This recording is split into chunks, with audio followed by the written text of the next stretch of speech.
Hello, everybody. Welcome back to Financial Trading Basics. Obviously, I've not updated my trading in a while because I've not been trading. Let's get that off there. But today, I just want to say that I'm back on the markets. So I just wanted to go over some questions to have in mind to develop trading thesis. As you can see on my screen, we are looking at American Eagle Outfitters. I'm currently short this position.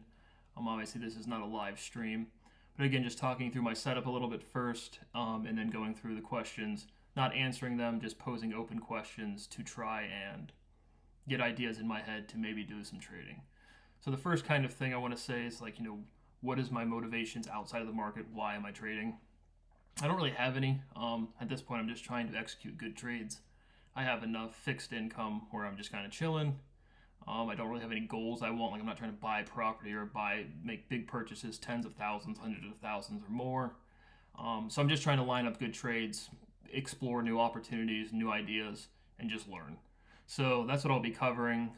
Previously, we were doing, again, intraday trades for trying to do, like I said, improve lifestyle, or like I was building a YouTube channel where I needed to get equipment. So every $100 trade win was something small or medium, $500 or something medium to larger, over $1,000 or something that I could reinvest in equipment or an idea or content or whatever.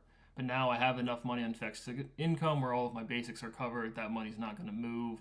So I have about another 100,000. I'm only going to trade probably about 20 to 25. I don't even know if I'll do the pattern day trading. But that's kind of where I'm at because I did not like owning a house whatsoever. I sat on the same couch, talked to the same microphone on the same computer, and so it wasn't for me for sure. Um, but I like being creative, so we're back on the markets, just trying to line up new things. Like I said, I would love to line up futures, contracts with some sort of commodity play, but I have to research the markets. Is what is Croatia exporting and who is it exporting to and how much wheat are they buying from Ukraine or whatever country is doing what. So just trying to explore and figure out different things. I'm reading a book about Eastern Europe, so that's where the reference of those came from. But just try and look around the world and just see what kind of trade theses I can develop and if they are convincing or not, and then taking the trades and just scaling and managing the trade as I would. And so we'll just talk you through a little bit of this one. American Eagle, again, Sydney Sweeney came out, a pretty attractive lady. And so you get a big kind of spike right here. And this is, I want to say 1, 2.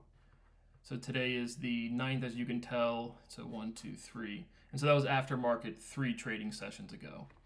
And so it appreciates about 30 to 40% over this chunk right here. Is American Eagle a breakthrough new company? No. Do I think they're going out of business tomorrow? No. What are my overall general ideas about trading? Again, you're not going to crack the market. There's no secret algorithm. There's no top secret trading course you need to buy. You just need to be in the right place at the right time and manage your money and trades well. And so that's the biggest thing is, well, now when I have this fixed income, it's not a lot of money, but it's enough where I can comfortably risk $100, $200 a week, and it changes everything else in my life zero. And so finally at a point where I have a little bit of trading money, so just trying to line up those good trades. But we have that appreciation of 40, 50% over 2 trading periods. In the context of as a whole, I see this as kind of like a late in its maturity or past its prime. It says like 45-year-olds and 50-year-olds in the dating pool. They're still definitely active, but they're not the spring chickens. And so I don't see American Eagle as any sort of breakthrough. It's not going to, it might, don't get me wrong, it could go GameStop, but so these more established companies with tight spreads and they're easy to borrow, I will hold open short positions. So before I've never shown you a naked short. This is a naked short. It absolutely could go up a lot, but I have held it overnight open. But just because I see it, the risk to reward as acceptable. And so we had a big break. I started building my position. Come on, Mr. Screen. On the day after the news, if my computer would like to cooperate with me. So I started accumulating the day after, or shorting the day after the close, or the appreciation, shorted up into here, increased my position 2 days ago, up into here, kind of just held through. And now we have a break Down past that, appreciates up to 19. And there's some levels again on these yearly charts because I don't really care what happened 10 years ago. But like I see it kind of as a cyclic late stage in its maturity stock where it's not going out of business tomorrow and it's not going to have some sort of breakthrough tomorrow either. And so big appreciation over the past, however many trading sessions without some sort of innovation. And is the market rational? No. Does the stock price action attenuate in pair to emotion or investors' emotions? Absolutely. And so with an investor maturity of about 8% is what I say, meaning if you had 100% maturity, you're a functioning adult. And so you might be thinking I'm joking, but just all of these patterns, all of these charts you're looking at, and you're going to look at charts if you're trading, but they're all lagging indicators. They're all the past. And so you just use the past to try to anticipate the future, but it doesn't really work that well. And with a very low investor maturity, just knowing how to manage money and managing your emotions in relation to that money, these charts really just reflect the patterns of human emotions. And so you're still going to use them, still going to do them, but I just have one basic chart. I would use more screens, more monitors if I was trading more securities, but I don't see a need to have 10 monitors. I mean, I'll always have the price action, some sort of exponential moving average. Covered that before. I'm not going to cover the stuff I've already covered. Go watch my other videos. And I'm not trying to sell you anything. I'm not one of those dudes like, follow me, I don't care. Like, this is how the market works. If you want to learn, go for it. But, because like I said, there's no secret. It's just being in the right place at the right time and managing your emotions and having risk tolerance. But we had that definitive move because my average price short is 1809. And so we have a little bit like a 50% move down. If we close below 1750 in a smaller position, $100, $200, I might go buy a new microphone. Again, something small, but getting into that position, looking for this big gap right here from the appreciation of almost 40% or more, a definitive close below 17, and then I'll add heavy on an intraday.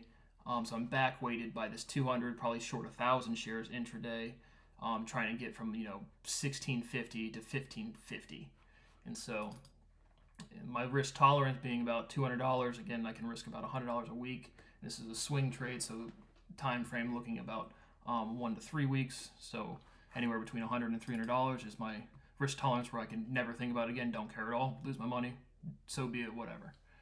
But as we see trending down, again, revenue, if we do, where's the analyze?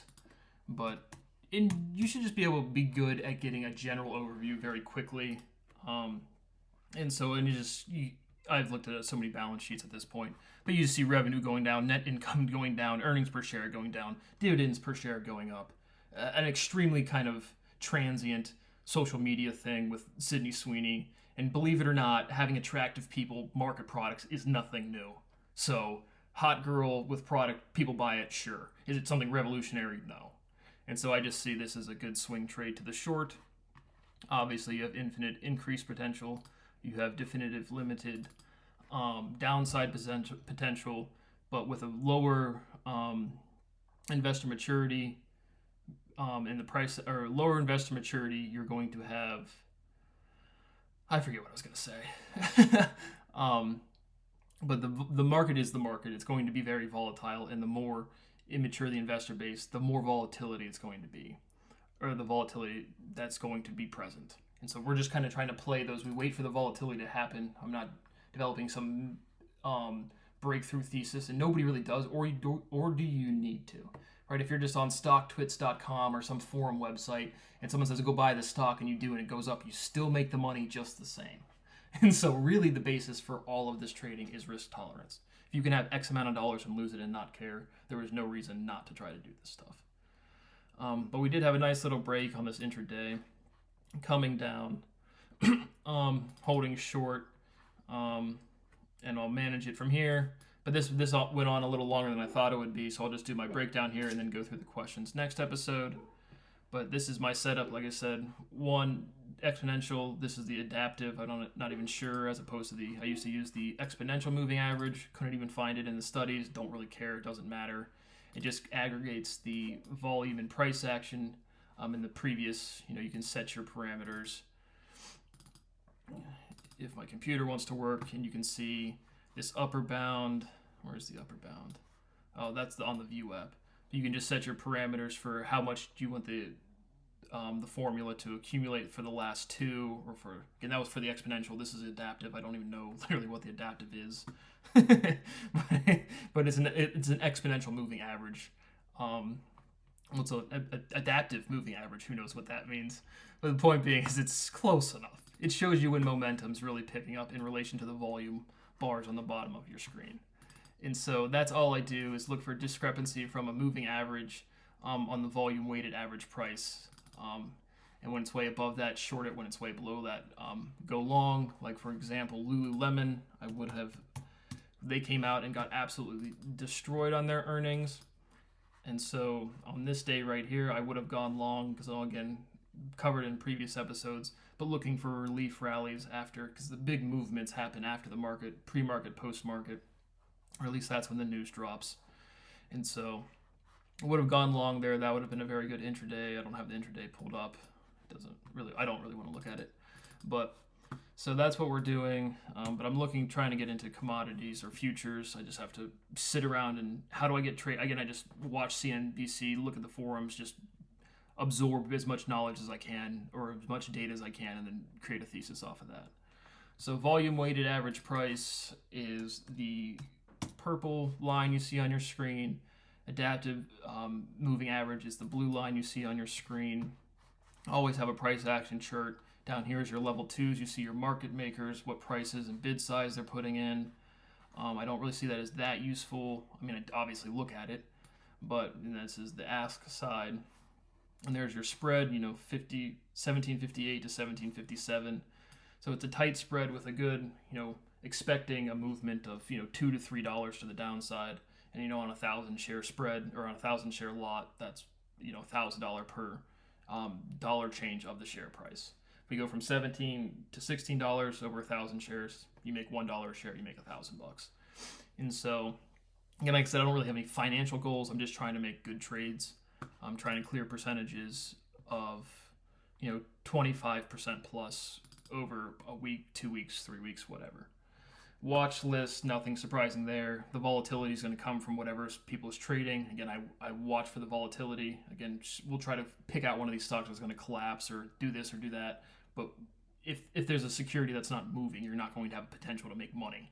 And so has to have volatility. And if it has volatility, everyone's talking about it, or most people are talking about it. So any stock twits, Reddit, Wall Street bets, any of the forums are going to work to see what on the day is moving. And then it's really just managing your trades. So I think that's all I want to say for now. Again, quick charts. If I want to just pull something up just to see the overall trend, I have it down here. And then this is really my whole setup. I have buy, bid, buy market. If you buy a market, you're going to buy on the ask. If you sell ask or sell market, you're going to sell on the bid. And then I have my quantity and lot sizes up here. Again, typically generating positions between 200 and 2,000 shares. And so that's what I'll be covering in this section of my channel. If you find stocks and business interesting, again, I've covered all of the actual fundamentals. There's 50 or 60 previous episodes where I talk about more economics, more so than trading, and now it's just taking the positions and talking about managing them.